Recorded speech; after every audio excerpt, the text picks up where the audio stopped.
Sobat Muslim, terima kasih masih bersama kami di Share It dan pembahasan kita semakin menarik bersama Ustadz Faris Beki. Dan tadi disebutkan ada 3 komponen, Ya. Ustadz. Itu baru 1. Ya. Apalagi Ustadz? Yang pertama tadi, aku adalah doa Aku Bapakku orang Ibrahim. tua. Ya. Itu juga ada pesan lain sebenarnya Mbak Dikan, bahwa betapa pentingnya kita memiliki sifat tahu balas budi. Jadi siapapun yang pernah mewarnai kehidupan kita di masa kecil, kita tidak boleh lupakan hal itu. Kita kalau mau mengukur orang itu baik apa tidak, lihat bagaimana dia masih terhubung dengan komunitas masa lalunya. Masih akrab gak sama teman-teman SD-nya dulu? Sama guru-guru ngajinya masih kecil? Sama teman SMP dan SMA-nya? Itu kelihatan tuh. Sebab kalau orang akhlaknya tidak baik, orang akan berhubungan dengan dia selagi masih ada kepentingan saja. Tapi begitu selesai, udah habis ceritanya tuh. Nah, Nabi itu mengajarkan kita, orang tua juga begitu tuh. Bagaimana banyak orang tua yang curhat, anaknya nggak dengar dia sudah berkorban banyak tapi kemudian nggak ngikutin dia, kan gitu. Benar nggak mereka telah memberikan keteladanan itu? Misalnya, ketika mau mudik lebaran tuh, belikan beberapa souvenir, nggak usah yang terlalu mahal. Untuk guru-guru ngaji kita atau guru-guru sekolah menengah dulu yang di kampung misalnya. Kita bilang ke anak-anak, ayo nemani papa dulu, nemani mama dulu, belikan ini ibunya dulu, gurunya ini dulu di SD. Yang paling baik tuh sama papa. Ini yang ngajarin papa mulai ngaji dari awal. Anak itu terekam. Keteladanan di dalam diri mereka bahwa selama apapun seorang sudah berjasa dengan diri dia, nggak bisa dihapus oleh waktu. Sehingga nanti ketika tua, anak memperlakukan kita juga begitu. Sebab kalau guru ngaji saja diperlakukan seperti itu, bagaimana orang tuaku yang selalu bersamaku? Nah, kadang kehilangan keteladanan itu tuh. Itu sirah tuh. Bagaimana perjalanan hidup kita hari ini terrefleksikan dari keteladanan di masa lalu. Kan begitu. Baik, poin yang kedua adalah aku ini adalah kabar gembira yang dibawa oleh saudaraku Isa, Nabi Isa alaihissalam. Nabi penting state ini supaya orang-orang tahu bahwa apa yang dibawa oleh Nabi Muhammad SAW ini bukan sesuatu yang baru. Tapi dia hanya melanjutkan misi nabi-nabi sebelumnya. Jadi kalau kalian dulu percaya, beriman kepada Nabi Musa, Nabi Isa, Nabi Harun, kalian juga harus percaya kepada Nabi. Karena dia cuma meneruskan apa yang dibawa oleh nabi-nabi terdahulu. Karena itu Nabi Muhammad SAW itu tahu bahwa dia adalah Rasulullah bukan dari Jibril, bukan. Sebab Jibril malam itu turun ke Nabi, nyuruh baca, lalu peluk erat-erat, lalu dilepas, suruh baca lagi, lalu membacakan 5 ayat pertama di surat Al-Alaq, lalu pergi. Sehingga Nabi kebingungan, takut, kalut, ya kan Nabi kan. Baru besoknya dia ceritakan kepada istrinya Khadijah, Khadijah bawa kepada sepupunya Waraqah bin Naufal, seorang Nasrani pengikut Nabi Isa alaihissalam. Umurnya sudah 90-an tahun waktu itu. Dari mulut seorang Nasrani pengikut Nabi Isa inilah Nabi Muhammad tahu bahwa dia adalah Rasul. Jadi ketika Nabi Muhammad cerita kejadian di Gua Hira, Waraqah bilang, kalau begitu itu adalah Jibril. Dan kamu adalah Rasul umat ini, kamu adalah Rasul akhir zaman. Ini simbolik banget ya. Bahwa Nabi bukan tahu dari malaikat, tapi Nabi tahu dari pengikut Nabi Isa. Beberapa hari setelah kejadian ini, Waraqah bin Naufal wafat. Seolah-olah Allah sengaja menahan umur Waraqah karena masih ada satu misi. Dia menyerahkan ini, menyampaikan itu. Nah, jadi agama Islam ini bukan sesuatu yang benar-benar baru. Tapi juga agama para nabi-nabi terdahulu. Yang ketiga, aku adalah mimpi ibuku, Aminah. Ini tentang bonding yang kuat antara ibu dan anak. Bagaimana visi masa depan anak itu dibentuk di rumah. Kita ini, Mbak Niken, di negara Indonesia yang negara paling mengandalkan pendidikan formal nomor 2 di dunia. Nomor satunya India. Maksudnya apa? Mengandalkan pendidikan formal. Kalau dia sudah nyekolahin anaknya ke sekolah formal, dia mengira tugasnya selesai tuh. Makanya orang tua di Indonesia itu rela aja tuh bayar SPP mahal-mahal, uang sekolah yang udah overpriced itu kan. Kenapa? Karena dia pikir sekolah akan menyulap anaknya dengan baik. Padahal tanggung jawab pengasuhan itu sama ibu dan sama anaknya. Bagaimana kita tetap menjaga itu? Bagaimana hubungan, bonding, ikatan yang kuat antara ibu dan anak, antara ayah dan anak. Sementara hari ini karena kesibukan masing-masing, coba lihat tuh. ada jutaan anak di Jakarta ini yang yatim dalam tanda petik. Betul. Walaupun orang tuanya ada tuh. Sebab udah pergi ketika jam 6 pagi, anaknya belum bangun, pulang ke rumah malam, itu pun ada lembur, atau scroll media sosialnya, asik sendiri, lalu tidur. Cuma berapa menit interaksi dengan anak tuh. Nah, Sirah Nabawiyah itu mengajarkan kita hal-hal itu. Bagaimana di rumah, bagaimana di tempat kerja, bagaimana dalam kehidupan sosial, kita menjadi sukses, menjadi berhasil, menemukan trik-trik keterampilan hidup yang terbaik dari sejarah kehidupan Nabi SAW. Oke. Ustadz, berarti valid ya bahwa apapun yang kita rasakan saat Ya, ini, betul. itu pernah dirasakan Rasulullah. Ya, Apapun apapun yang dialami apapun, oleh manusia modern, iya, itu Rasulullah lengkap menjalani itu. valid ya Ustadz. Iya dong. Berarti sesakit-sakitnya kita, misalnya kita punya masalah, Ya. itu sudah pernah dilalui oleh Oh iya, Rasul. pasti itu. Jadi karena itu begini, Mbak Dikan. Bentar, minum dulu. Silakan Ustadz.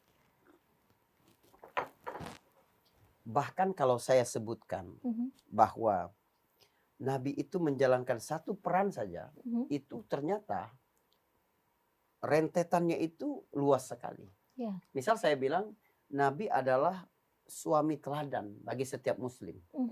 Itu maknanya luas loh. Ya. Kenapa? Sebab Nabi pernah menjalani kehidupan keluarga monogami selama 25 tahun bersama Khadijah. Betul. Nabi pernah menjalani kehidupan poligami bersama istri-istrinya lain sekitar 12 tahun setengah. Jadi kalau mau mencontoh bagaimana menjadi suami yang sukses dalam kehidupan rumah tangga monogami, bisa lihat Nabi. Dalam kehidupan rumah tangga poligami, lihat Nabi. Atau dalam urusan menghadapi tipe istri, wanita yang berbeda-beda. Jadi kalau ada orang bilang, Ustadz, gimana ya istri saya itu adalah perempuan yang masih kekanak-kanakan banget. Memang usia kita waktu nikah itu jauh beda. Contoh nabimu. Sebab dia menikah dengan Aisyah ketika masih berumur 9 tahun. Ustadz gimana istri saya itu cuek banget orangnya. Karena memang dia mungkin merasa dirinya lebih tua dari saya. Oh contoh Nabi yang menikah dengan Saudah binti Zum'ah. Ustadz gimana kalau sekiranya istri saya itu memang dia sudah islami banget tuh. Di rumahnya dididik dalam agama itu dari kecil. Contoh Nabi yang menikah dengan putri Umar yaitu Hafsah. Putri Abu Bakar yaitu Aisyah. Ustadz gimana kalau istri saya ini belum tahu sama sekali tentang agama karena dia dari keluarga mu'alaf. Oh contoh nabimu yang menikah dengan Safiyah binti Huyai orang Yahudi. Atau Maria Al-Qibtiyah orang Nasrani. Jadi semua tuh dalam satu peran sebagai ayah tuh. Atau saya bilang Nabi adalah contoh terbaik menjadi seorang guru. Itu guru di semua usia tuh. Murid-murid saya di kampus boleh bilang misalnya ya misal dia bilang, wah kalau Ustadz Faris yang ngajar tuh enak banget gitu ya. Dia bagus gini. Mereka bilang gitu misalnya. Itu karena saya mengajar kampus yang memang saya sudah terbiasa. Dengan perdebatan, dengan diskusi, dengan apa ya kan. Tapi kalau saya disuruh ngajar anak TK. Ada ingusnya, ada apa. Nangis saya. Gak bisa saya. Tapi Nabi itu jadi guru semua kalangan. Semua umur, semua latar belakang, semua. Subhanallah. Tapi kemudian lahir dari madrasah Nabi itu orang-orang hebat semua. Jadi mau jadi apa nih? Nabi pun pernah punya sekolah berarti? Iya dong, kan ada sekolah pertama dalam Islam. Di rumah Al-Arqam bin Abil Arqam. Dekat Safa. Kalau kita umrah itu dekat Safa itu dulu rumah Al-Arqam bin Abil Arqam dari Bani Makhzum namanya. Semua nama yang saya sebut dari awal sampai akhir nanti saya akan tanya ke Mbak Niken siapa saja nama-nama itu. Serius Ustadz? Iya kan? Udah berapa nama dari tadi? Sekitar 40. Ada dicatat nggak? Agak susah yang ingatnya Ustadz. Baik. Tapi Ustadz ada satu yang menjadi pertanyaan saya setiap saya ikut kajian yang mungkin kok sedikit tentang ini diceritakan menurut saya. Kita tahu bahwa Rasulullah itu punya anak. Tapi anaknya meninggal semua. Yang laki-laki. Iya. Anaknya yang laki-laki itu meninggal semua. Masih kecil. Pada saat masih kecil lagi. Betul. Tapi kenapa tidak pernah diceritakan bagaimana kondisi Rasul, bagaimana sedihnya Rasul pada saat kehilangan anaknya. Sehingga banyak sekali kadang orang tua yang mungkin mengalami hal tersebut atau mengalami hal terpuruk dalam hidupnya, karena anak itu karena tidak pernah dibahas tentang ini Betul. di banyak kajian, Betul. jadi itu bingung harus bersikap dan Ya. seperti apa, sehingga karena maraknya sosial media itu cuma dianggap sebagai kesedihan-kesedihan yang dicurhatin ke sosial media. Tapi Ustadz jangan jawab sekarang, kita biarkan dulu yang mau lewat berikut Iya. ini. Sobat Muslim jangan kemana-mana, tetap bersama kami di Share It. Share it.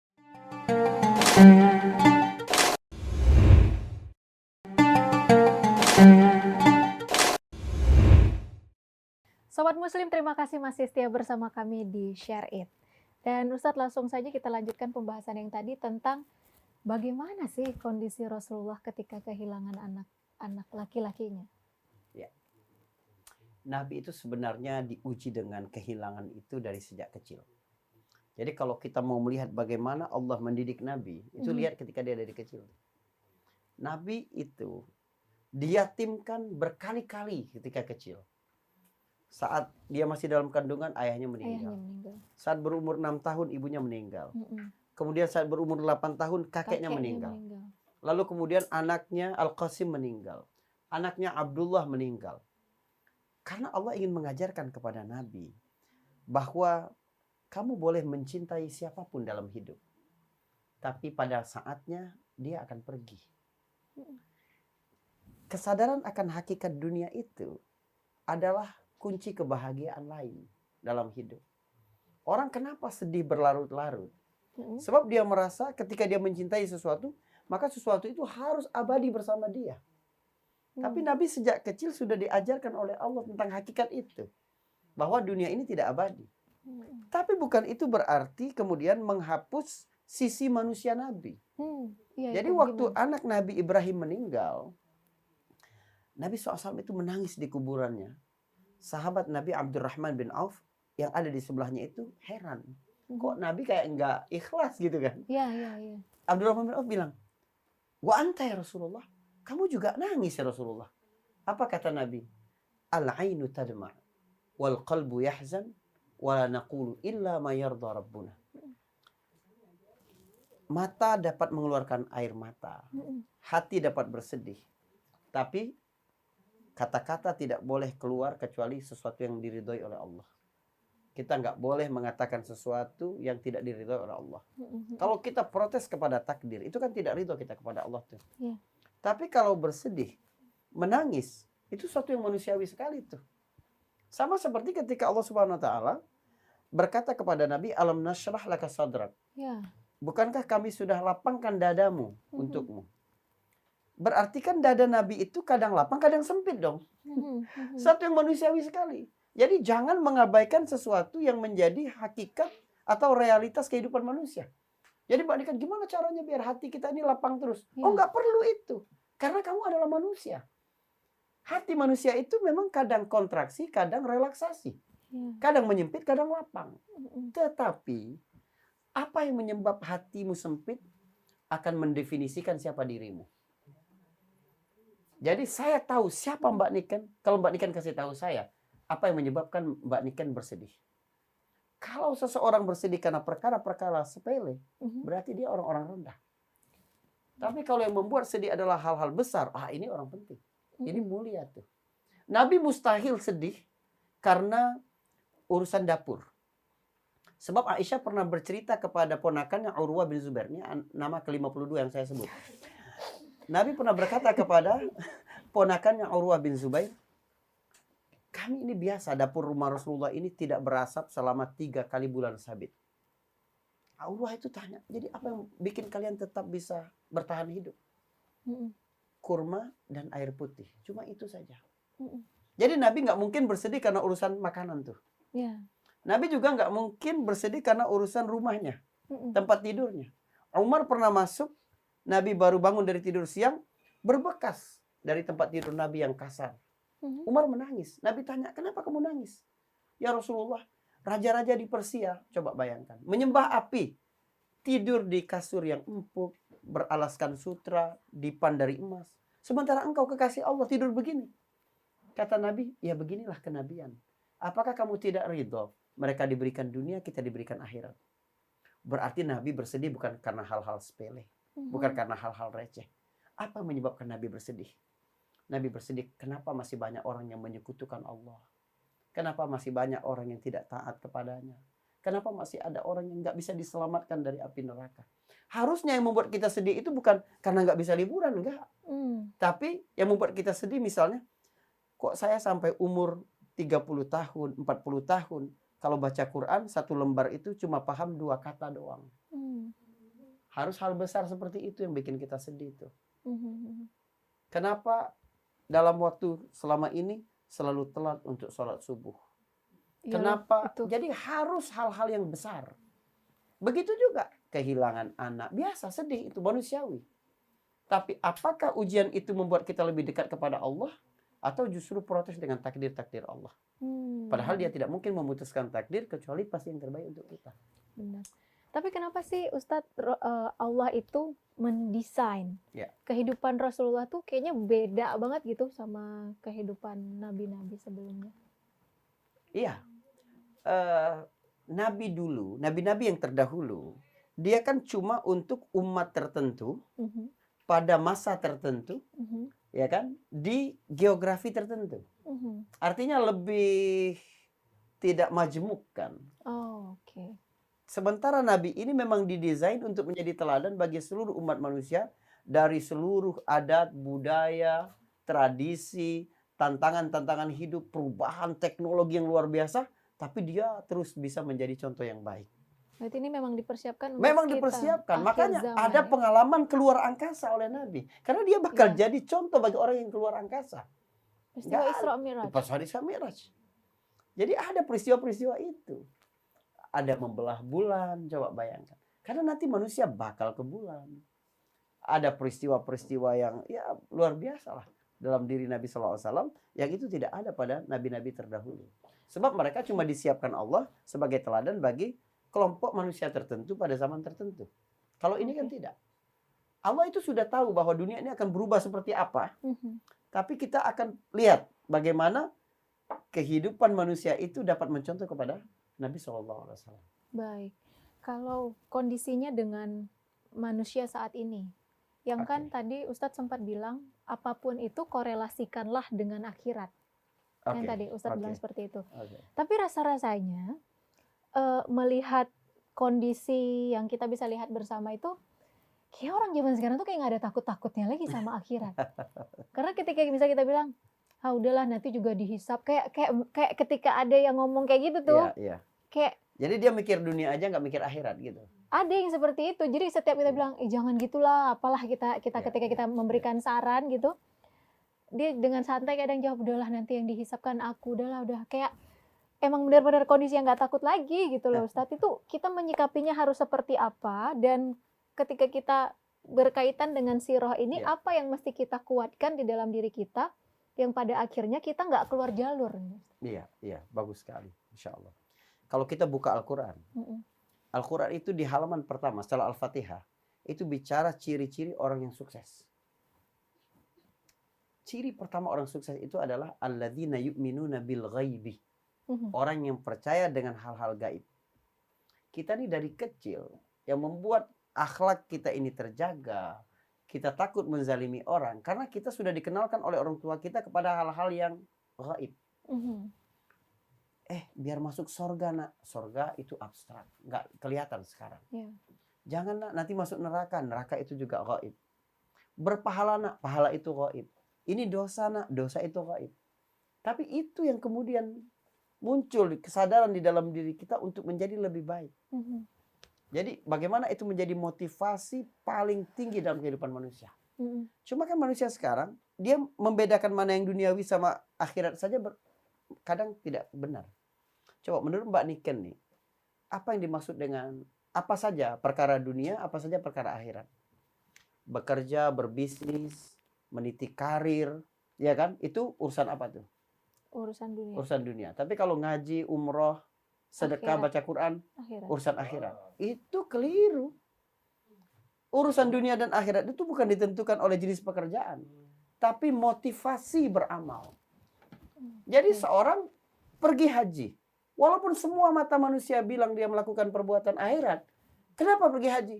Karena saya mau nyalon pilkada, Ustadz. Oh, Calon itu ada hanya saya enggak. Iya kan? Hanya untuk 5 tahun tuh perkara dunia. ada lagi kejadiannya. Tapi Tapi begini, kalau kenapa kamu bekerja? Kita jujur nih, kenapa bekerja? Biar dapat duit. Oke, duitnya untuk apa? Duitnya saya bisa berbakti kepada kedua orang tua saya. Sebab ridho Allah pada ridho orang tua. Akhirat tuh. Kenapa kamu berbisnis? Supaya ya banyak orang yang bisa bekerja dengan saya, memberikan jalan kehidupan bagi dia. Orang yang paling bermanfaat itu paling dicintai oleh Allah. Akhirat tuh. Walaupun semua mata melihat kita melakukan aktivitas duniawi, tapi motif kita adalah akhirat, ukhrawi dia. Masya Ada Allah. nilai ibadah di situ. Baik, Ustaz. Nabi berperang, Nabi berbisnis, Nabi itu 3 kali ganti karir dalam hidupnya. Jadi karyawan, jadi pengusaha, jadi kepala pemerintah. Tapi semuanya bernilai akhirat. Harus belajar sirah. Mantap. Ustadz, terima kasih banyak. Ini Sama-sama. banyak sekali insight-insight yang bisa kita bagikan kepada Sobat Muslim Syari. Tapi Masya Allah. untuk episode kali ini kita harus sudahi dulu, Ustadz. Nanti akan kita bahas di episode-episode lain berikutnya, Insya pembahasan Allah. yang lebih menarik. Insya Allah. Saya Nong Niken dan Ustadz Faris Beki beserta seluruh kru yang bertugas pamit undur diri. Semoga bermanfaat. Akhir kata, wabillahi taufiq wal hidayah. Wassalamualaikum warahmatullahi wabarakatuh. Waalaikumsalam warahmatullahi wabarakatuh.